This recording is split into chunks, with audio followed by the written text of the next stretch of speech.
Yabiso Télévision. Là où s'est passé, président Eugène Diom Ndongala azana flat na na Gombe. Et là qu'on a eu côté la Kayembongo, ya boya musala depuis 2006.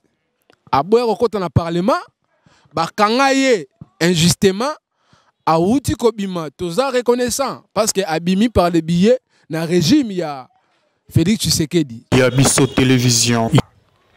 Mais oh salami ezake flat na yeza voisin ya ndaku ya ministre. Ministre azana ndaku wana et puis d'après ben information toza nango. Bisika ministre azo vanda na Gombe wana eza yete. Mais wana eza sujet mususu. Alors baza voisin na président Eugène Diom Ndongala, ne ministre à chaque fois atindaka batu ba menacer à mort. Mukomsusu ba yaka 15 éléments ya FARDC. Bakanga babafle bakanga babiloko ba menaça les paisibles citoyens bazana kati eza flat. Yabiso Télévision. Eza na bato ba uta libanda mboka bayaka ba komela esika wana. Il y a même d'autres conseillers chefs de l'État ba vanda esika wana. Eza esika ebungani te yebani kana na avenue de Les Palmiers na Gombe. Alors ministre to yebite so kaza na problème na président Eugène Diom Ndongala. Atina rabatu basala des autres basala tapage bakanga ba pekisa makelele tout consort. Yabiso Télévision. Ya liboso président Eugène Diom Ndongala a celle lokote. Ya mi balé ya mi satou. Les dimanches passés ici. Il n'était pas sur place. Et soudainement Ayambi babengi ye pa moko ya musala mona musala na ye. Non président, s'il y a moyen, il y a ka kotoyo, makambo eza malamu te kotoyo, batindeli biso ba soda, awa na ba client, na ba paisible citoyen, baza à l'aise te. Yabiso Télévision. Le président ayaki mbangu na mutuka na ye, atiki kutango musika kitina makolo, apusa ni pembeni ya ba soda. Po tout na bango problème nini? Pusa ni pembeni ya ba soda ya ministre de défense. A poussa ni pemel parce que bango ba bloqué barrière, ba kangi barrière ya lupangu na ye. Ba kangi miziki, ba maltraité, ba traumatisé, ba tout bazangi na kati. Donc il y avait pas d'entrée, pas de sortie. Yabiso Télévision. Yetango ye na kati ya mutuka na ye, atiki mutuka na ye libanda, akuti liboso lupangu na ye. Na balabala ba soda, ba garde ya ministre ba telemi pona kopekisa moto nyonso kosani ya kokota. Nde ya poussa ni pas tout na bango que problème nini. Nde bomoni o salami un militaire, un simple militaire, on ne sait même pas s'il est officier. Parce que s'il était officier, il n'allait pas être dans la garde d'une autorité. Un simple militaire sans fonction a osé qu'on lever le beau qu'on a eu et pas le président national. C'est qui nous fait mal. Yabiso Télévision. Ce qui nous fait très mal. L'on a yoki, na habité sur Rolandi. Na Congo central, il y a eu des marches. Batu babimi na balabala batumbi bapine. Alors, le lot est comme que ceux qui batu moko ya contrairement ba revendiquer oh non, message moko tribal. Non, c'est normalité. Un dignitaire de ce pays a la maltraité à ce niveau. Ça ce n'est pas normal. Yabiso Télévision. Voilà, mesdames et messieurs, bonjour, bonsoir, tout dépend de l'heure à laquelle que vous nous suivez. Les abonnés, les fidèles de Yabiso Télévision, c'est belle et belle toujours. Ruben Samba, la réserve de la presse congolaise. Voilà pour aujourd'hui, tu remets un peu Kobeta Masolo, Matali politique. Tu remets Masolo et à partir à démocratie chrétienne, DC en sigle, à mon amboka Diom Ndongala. Et tu remets Azali Joël Ngandou, Azali Bongo, secrétaire national en charge des questions électorales et à partir à démocratie chrétienne. Tu remets Ninezo Leka parce que Mukileza Koningana, notable ou soit Ibana ya Congo central, Baza Tombo Kamakasi, Kinshasa et Tombo. Parce que bato mingi balingaka mwana mboka Diom Ndongala na banyoso eleka ki etambola lokola circulation pona ba misusu ba yamelo lokola rumeur ba misusu ba moni ba vidéo oyo kenei ba mapinga oyo batambola na mwana mboka Gilbert Kabandi ya Kabamba wazali ministre ya défense ndenge basimbaki mwana mboka Diom Ndongala na nzoto ba misusu ba sepelete ba misusu ba mundete ete tokomi kokende mabe na yango to trouver bon ya koyamba mwana mboka Joël Ngandou wazali bongo secrétaire national en charge des questions électorales, il y a mon amboka Diomindongala, et nous avons un peu de maçonnerie pour toi, et l'okonini, et c'est pas ça qui peut être Mbilinga, et comme Matina nouveau. Voilà, si tu parles même langage, mon amboka Raphaël Mabilunde, à côté de ça, mon amboka Joël, mon amboka Joël. Bonjour. Ah, bonjour mon frère. Ouais. Bonne santé. Santé ça bien, mais par rapport à ma cambo, tozo kautomoni, auto-sibir, ne ningisi mamukeme, nto tezana malamu. Très bien. Na tikato fungola mbala moko na mituna wana. Et loko nini et s'est passé entre mon mboka Gilbert Kabamba na mon mboka Diomindongala. Nini s'est passé. Relaté biso pour na batu bazu opportunité ko landa bayeba likambo eza nini. Tout à fait. Namoni bilili ezo circuler. Lokola yo pozali moko ya baye oyo bapanzaka sango na mboka na biso eza makambo oyo sili komona yango na oyo esalamaki mokolo ya dimanche na ngongo ya 18h30. Alors nous sommes vraiment étonnés comment na lolenge kani président national, le fils aîné de Etienne Tshisekedi wa Mulumba azala agressé violemment par un jeune militaire officier commis à la garde du ministre de la Défense.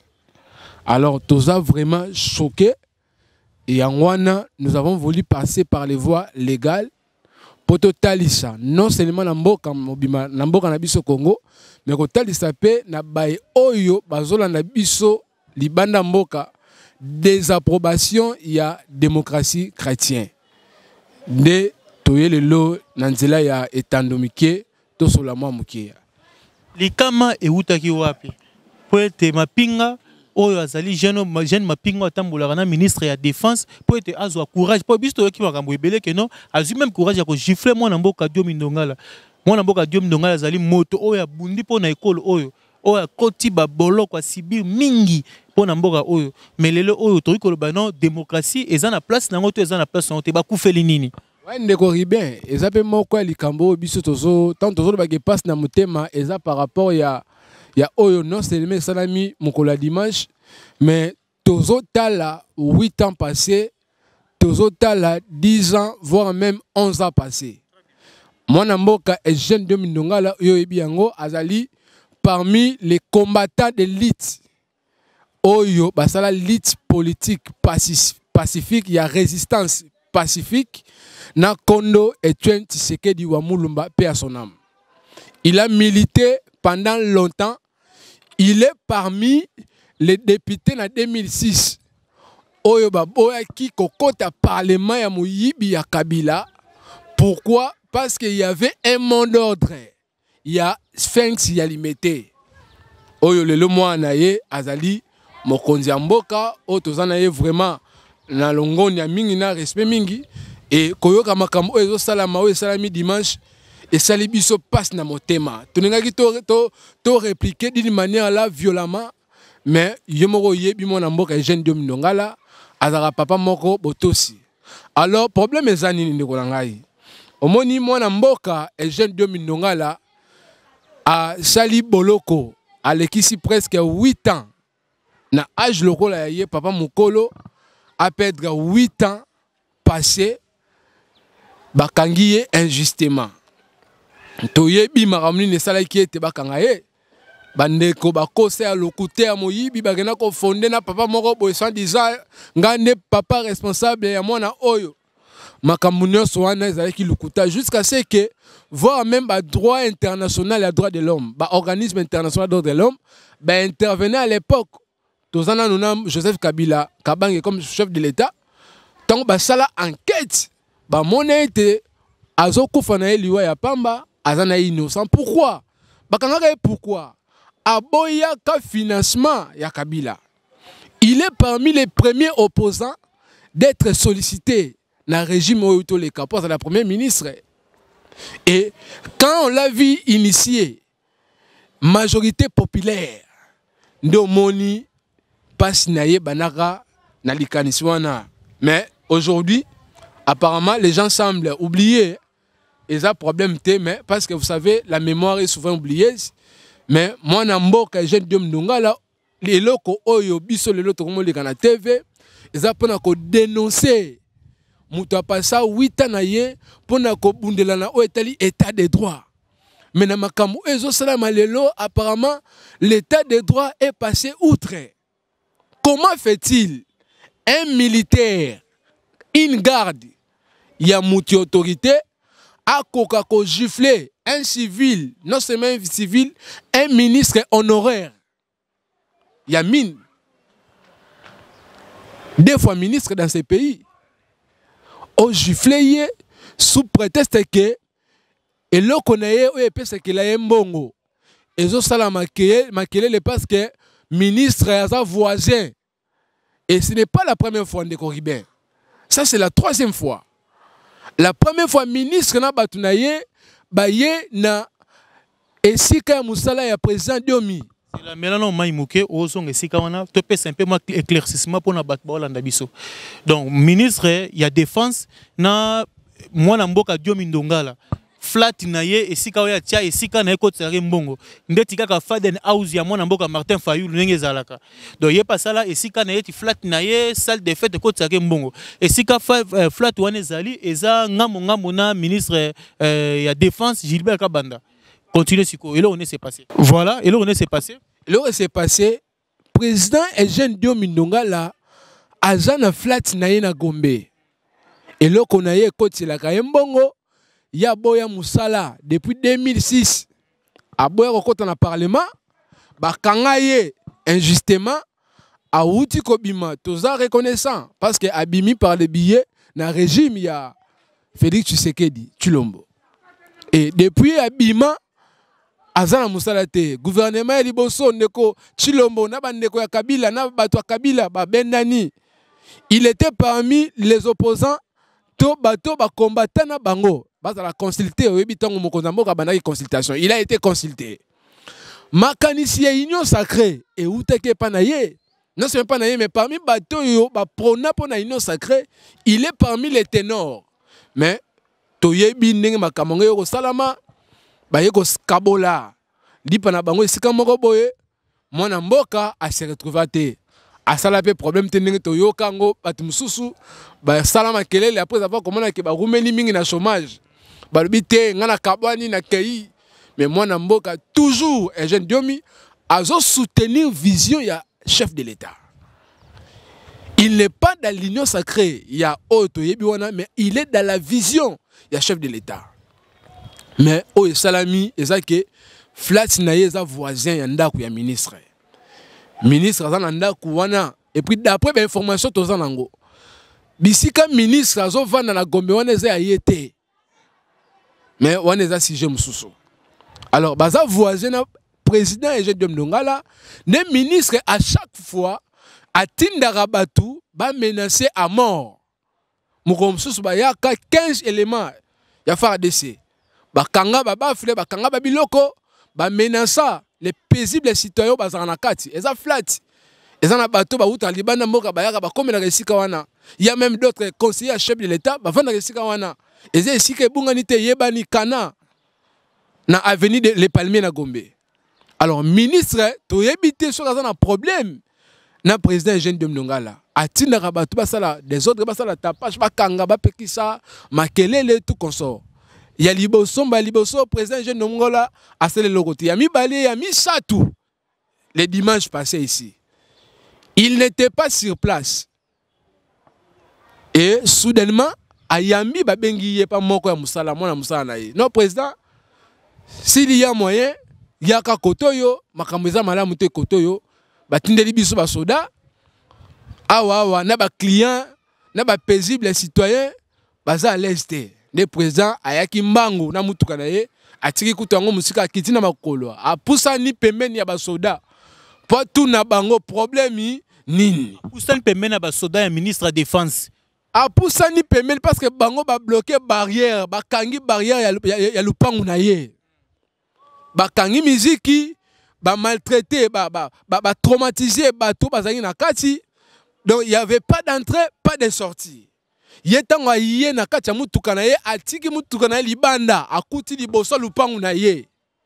Na balabala ba soda, ba garde ya ministre ba telemi pona kopekisa moto nyonso kosani ya kokota.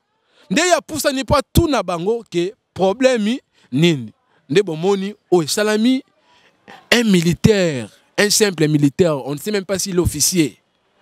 Parce que s'il était officier, il n'allait pas être dans la garde d'une autorité. Un simple militaire, sans fonction, a osé lever le Bokonaye et pas le président national. Ce qui nous fait mal. Ce qui nous fait très mal. L'on a yoki, n'a habité sur Rolandi. Dans le Congo central, il y a eu des marches. Batu babimina balabala batumbi bapine. Alors, le lot est comme ceux qui battent moi il y a contrairement ba revendiquer oh non message mort tribal non c'est normalité. Un dignitaire de ce pays a la maltraité à ce niveau. Ça ce n'est pas normal. Ça ce n'est pas normal. Ce n'est pas un état que nous espérons que autrement qu'on espérait que un jour ce qui les vrais tshisekidistes à continuer à pouvoir tout le monde a changement. Mais on ne diffère à rien avec les comportements d'autres ministres à l'époque de Kabila. Ce qui nous inquiète. Et c'est pourquoi nous demandons, moi je ne demande même pas au chef de l'État, nous demandons à la justice de prendre au sérieux ces dossiers. Parce que, pour votre information, nous avons saisi les autorités compétentes pour na koyeba na koloba droit na makambo oyo. Le président a été giflé, manigacé traumatisé tellement bando wele na loboko na azana choc na loboko ya gauche et puis un papa comme celui-là. Donc c'est vraiment regrettable. Ça fait mal. Ça fait mal, je sais vraiment pas si na mambo s'est passé dans la République démocratique du Congo. Comment on a moins mboka Diomi Ndongala aza parmi bato ba litena Etienne Tshisekedi ba lité pour na ko instaurer état de droit ba lité pour na ko luka démocratie et puis il a même été aza même ba kanga injustement il a même été arrêté injustement car pour na Congo ali où vont les choses où allons-nous tozo kende wapi 2 fois ministre honoraire na kati mboka oyo tozo kende wapi ba conseiller o bantoura ba mokonza mboka ba monaka ou bazo monate mwana mboka na ministre oyo ba démarche ni bozo sala na mono c'est passé ba client o bazali na kata flat baza toujours ba client babimi salle de fête flat yango eza bakangi yango mapinga et puis démarche ni mwana mboka Diomi Ndongala osa na minute démarche oyo mwana mboka étant c'est quelqu'un qui connaît bien ses droits. Vous savez, moi, Nazali pe moko ya ba oyo ba évoluera dans le domaine de la justice. Très bien. Je suis un avocat. Alors, mwana mboka, il a voulu passer, je l'ai bien dit. Nous avons opté la voie légale. C'est lui de toucher les instances, de toucher les juridictions compétentes pour nous tirer au clair les dossiers. La garde du ministre doit être interpellée et les ministres doivent être aussi interpellés. Parce que agir en fonction, il y a autorisation. Il y a ordre à Saint-Nini à Pesaki Bango. Si au moins un militaire a levé le bord qu'on a yé, a bêta na mouto à la ministre de Fonamboka Oyo. Token de pas et tozong et pas. Ministre de défense Namboka na biso to yebiete. Mais Diom Ndongala a yebani. Pana bango yebani. Aza mwana mboka. Non, attendez. Babilo Roma sérieux. Le ministre de défense pour Sanlini. Yo yebi pana ye, ngana yeba pana yete. Aza parmi bateau yo oyo to yebite sur Aouta Wapi. On ne connaît pas l'histoire. Mais Diom a une histoire dans ce pays.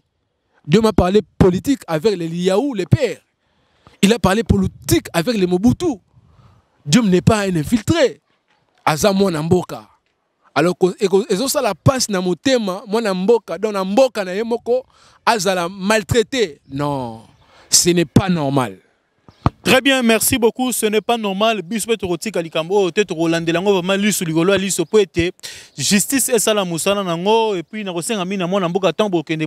justice étape par étape Nous avons déjà déposé une plainte depuis l'Obezagi lundi. Nous avons déposé une plainte et nous attendons que juridiction est saisie et les gars face dans une inscription. Pour attendre état de droit. Oyo Etienne Tshisekedi a Koufela. Oyo Diomi Ndonga la Bundela. Ezali na mboka na biso, il faut que bato basali makamba bongo bazala soumis na rigueur ya mibeko mboka na biso. Ndeli kamtozo zela awa. Donc il y a une plainte qui a été déjà bien déposée depuis hier et nous attendons que la justice ouvre la phase de l'instruction du dossier. Très bien, merci beaucoup. Ezalaki bongo un peu éclaircissement sur dossier où est allé Mboka Biomindonga là pour union sur qui autorisé en côté c'est pas vraiment du tout bien moni pour la moutaz à la respecter dans kati Mboka il faut zakate à la ministre il faut à la carte il faut à la député et que traumatiser le client bongo ils a vraiment bien été dossier où autorisé a vraiment bien to landelango elle sur rigola lui soutien kendelenge soukela j'espère bolandi moi Mboka Joël Nga maître Joël Nga secrétaire national et en charge des questions électorales, il y a parti démocratie chrétienne, DC en sigle, mon amboka Diomindonga. Voilà, tout comme nous sommes à habité. Est-ce que Yakobaksani est cause de la pourvie de clôturer émission Nabiso Yalelo? Yakobaki, c'est ça que, vous savez, nous sommes des démocrates. Parti Nabiso Zali, démocratie chrétienne, DC en sigle, Tolobaka, DC Yabandimi, DC il y a Bissomoko, DC, Mutukuti Nave. Ezali wana ezali slogan na biso puis devise na biso ezali justice na travail et mwana mboka nde na bande koloba c'est un démocrate. Alors message na biso ya suka ezaka ke comme déjà to memi likambo yango na niveau ya justice. Vous savez, il y a un adage qui dit que la justice élève une nation. Pour Mboka et Tongama, Mboka et Kende Liboso, il faut justice et la indépendant. Alors, nazo senga na bande konanga ya Congo central. Na bande Congo. Pour to moni to yoki lelo moi bilinga bilinga salami voire même balingi ba empêcher route nationale. Tozo senga na bango bazala kimia. Tozo benga bango na kati na kimia.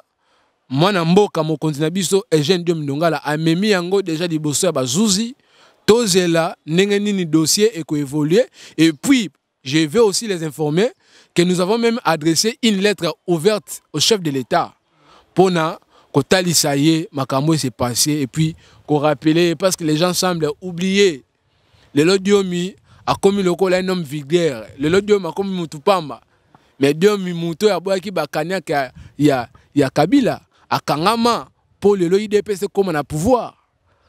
Les châtiments et pesa qui IDPS pouvoir et quoi ya pas naïe. Vous avez prêt pour la maponomie calendrier électoral PC Bimagi déjà est-ce que le vous avez prêt pour la maponomie et puis vision na bino maponomie bon toi que nous vous avez prêt pour la maponomie. Oui. Moi je suis secrétaire national en charge des questions électorales à chaque fois. Quand il y a une réunion à la CENI, c'est moi qui représente mon parti au niveau de la CENI. Et dans la cuisine interne, Tozo s'est préparé pour aligner 300 députés. Où est-ce place à moi Namboka Diomindonga là, à la députation ou à la présidence? Vous savez, j'aime ces papas-là, hein? J'aime Eugène Diomindonga là. Alors par rapport à positionnement dans le baboye, moi Namboka a travaillé na les pères. Les pères Azate, c'est le fils qui est là. Et n'a qu'on rassurer et pas opinion nationale. Comme il a travaillé avec les pères, il continue à travailler avec les fils. Na ba makambu ya boye nengezo s'est passé azozo ba obiso benga ngo na Équateur azozo na ba luntaka na mo Congo na ba mbata na ba humiliation. Est-ce que l'autre dit que le bagage peut ce qui peut exister qui peut bilinga bon continuer toujours bon là moi na mboka Franck Diongote À chaque fois, le président me dit toujours, il ne fera plus l'opposition. Il n'est plus dans l'opposition, ni dans la majorité. Il est là comme un observateur. Il observe, et puis au moment opportun, il va se prononcer. Mais à ce que je sache, il travaille en collaboration avec, il est en collaboration avec le président Félix Tshisekedi. Baza vraiment dans un bon terme, jusqu'à ce niveau. Ce qui est en bon terme, na mon amboka Félix Antoine Tshilombo Tshisekedi et que baliaka cuisine moko. Pour balobi si ka bandoki basanganaka, babunganaka te. Mais je ne quand même pas croire que non. Garde, il y a ministre de la Défense, avec Otombo la Liboko pour gifler Mbata. C'est-à-dire que place il y a mon amboka 2000 ndonga lelo ezali juste l'oiseau, azali sous na valeur te. Ezana batunde bazomo na sous valeur ya mon amboka te. Ce n'est pas le président Félix Nazomo. Non, ezana batu. Le long na oye bisonde konanga Ribin, circuit même à chef de l'État, eza bloqué. Nazo biso vérité, le président Eugène Domnonga là depuis qu'il a été reçu par le chef de l'État lors des concertations jusqu'à ce jour. Mais Anglais a fermé. Mais le président au monde a été que allez Karanzela, Aloba, allez là. Non, c'est un homme politique, un homme d'État qui sait s'assumer. Et c'est lui d'ailleurs qui nous dit en politique il ne faut jamais pleurnicher. Donc, à ce que je sache, à mon niveau, selon les informations à ma possession, le président Eugène Domnonga là, avec la famille Tshisekedi, sont dans une très bonne relation.